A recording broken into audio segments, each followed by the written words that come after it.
Hello guys, this is Denal bringing you another Mega Construx video. This is the second episode of my every single Halo Heroes series. This episode will be covering all of Series 2 of Mega Construx Heroes. Series 2 came out not too long after Series 1. They're pretty paced out about evenly, still to this day. Series 2, as you can see here, uses orange base plates. I'll be covering the colors for every single one because I do enjoy the colored base plates because you can see them even when it's all the way down. So yeah, Series 2 includes 3 named characters and 3 unnamed characters, which is quite rare.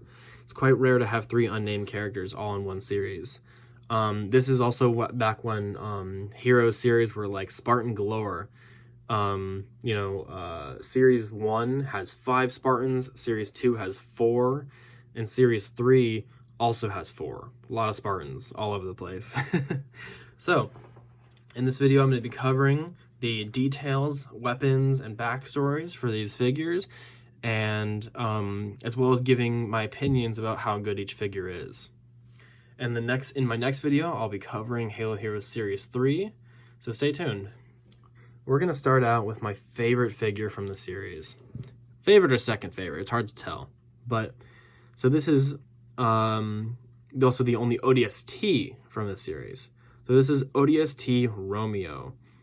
This guy is from the Halo 3 ODST game. He was one of the squad members of Alpha 9. Romeo, this is a pretty hard to come by figure or character, I should say, because Romeo's only ever been made once, until very recently with the new drop pods, but those are even harder to find than this guy is. So Romeo comes with a painted sniper rifle, very distinct. His chest plate has some like dark blue or black printing. He uses the same color scheme as Buck, but he has a much more like blue visor. It's a much lighter shade of blue, and I quite enjoy it. I think this is my favorite shade of blue they ever used for a visor for an ODST. He features one shoulder to be accurate towards the game, as well as this printed shoulder that has some lines on it. He also uses, he has printing for his hands to reflect his skin color. He also uses, at the time, a brand new mold for this like visor ODST, or like with a scope, because in game, this can kind of slide down over his eye to zoom in. So yeah. I love this figure. This was one of the first Mega figures I ever got, probably in the first like 15. Yeah, this is probably my favorite from the series. Next, we have the second member of Fireteam Majestic. This is Spartan DeMarco. DeMarco is the leader of Fireteam Majestic and probably the member with the second most screen time. DeMarco comes with this really cool DMR that actually looks just out of Halo 4. I think the default Halo 4 DMR has a very similar look to this. Pretty minimal printing on him. He has the Majestic logo on his right shoulder, just like Thorn. Some printing on the chest and head, and uses the Spartan Soldier armor set. I love the helmet for Soldier. I think it looks really scary. Probably intimidate some of those Covenant, huh? So yeah, there's DeMarco. Not too much to say about him. Pretty minimal printing, but there's not much you really want to print on him.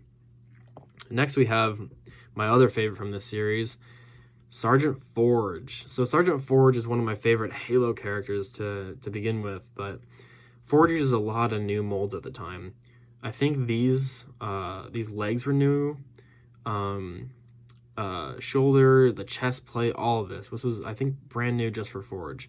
Obviously, a lot of this would be used for the Halo Wars Marines, we'd say later on. But yeah, Forge uses a completely unique head mold. Still using this at the time, they use these little like pinholes for the eyes, which I actually prefer to the modern like white printing on the eyes. Because like now they'll just throw a big splotch of white paint around the eyes, and I just don't think it looks good.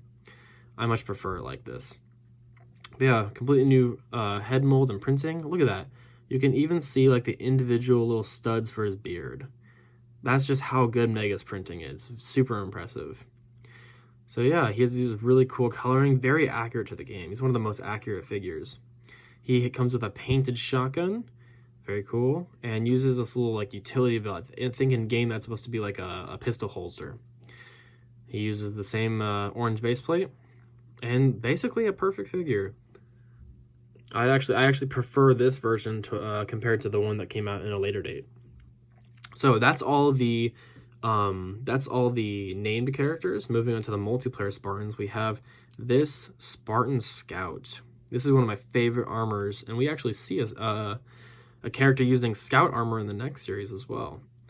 So Spartan Scout uses really, really cool, interesting deco with green and then a light green going around. I think this is one of my favorite of the multiplayer Spartans. Very unique. Yeah, not too much to say really. Just this light green pattern going around. Just very consistent too. Almost looks like he painted it himself, which I like. But as we all know, the coolest part of this figure is the weapon. Look at that. You have the shark teeth and eyes, just like on the classic World War II bombers. Look at that. That design's never been replicated on any other figure before. He's the only one to have it. I love it. I have a second one of this weapon I use for a Marine. But yeah, one of the cooler multiplayer Spartans. I prefer it compared to the others later down the line. Speaking of don't prefer, here we have the worst figure of the series. This is a Spartan Gungnir. I'm really not a fan of the Halo 4 Gungnir. I think it looks a little weird. Where are his eyes? How is he seeing? We don't know. So yeah, this is like an orange Spartan with some like really interesting choices for the deco, with these like circular designs going on the chest and head. All very consistent printing. Mega is always top notch with that stuff. And he uses a light rifle printed with gold to kind of match the DMR of the orbital in season 1. But the weird thing about the light rifle is he's the only character, the only hero to ever use the light rifle. Promethean weapons, just like with Thorn, are very rare. But yeah, probably the coolest part about this figure is the weapon. But it's not too bad. It's not one of the worst ones. And here we have a pretty mixed one in the middle of the road. This is Spartan Oceanic. Not a huge fan of the Oceanic armor. Not a fan of the helmet either. I think it's a little odd. But I always thought as a kid, man, this armor design is cool. With the silver and the purple going around. I do like it. I just wish it had a different helmet. Maybe if he used a soldier helmet, oh, that'd be one of my favorite figures. Yeah, but the coolest part about this guy is the weapon. This like Arctic camo on this battle rifle. Super sick. Looks great to me. So that covers all the figures. Little fun fact, Series 2 was the first one I ever got when I was collecting back when I was a lot younger. Series 2 was the first one I ever got all the figures for. I had a couple from the different ones, but Series 2 I had all of them. At the time, my Target was actually stocking Mega. I remember actually getting them when I was a lot younger. Me and my brother would go and buy them. I think he had almost the full set as well. But yeah, if I were to give this series a rating, I'd probably put it in B tier. I really like the Romeo, DeMarco, and the Forge. These two I still think are like some great figures. They very much hold up, especially the Forge. I think the Forge is a great one. But yeah, I'd probably put this in B tier. The Spartan Oceanic and the Gungnir kind of bring it down a little bit. But when it comes to the multiplayer Spartans, those guys are pretty good. They're on the higher side, I would say. If I were to rate all of the multiplayers, Demarcation Media, shout out to him, has actually done a video comparing a lot of the multiplayer Spartans and choosing his favorites. Hey, Demarcation Media, if you're watching this video, I really disagree with your picks. I think you're getting it all wrong with which ones are good and which ones are bad. All right, guys. Well, that'll cover it for today. Thanks for watching. Tune in next time for my next series, covering series 3 and onward. Like and subscribe for more videos, and I'll catch you in the next one.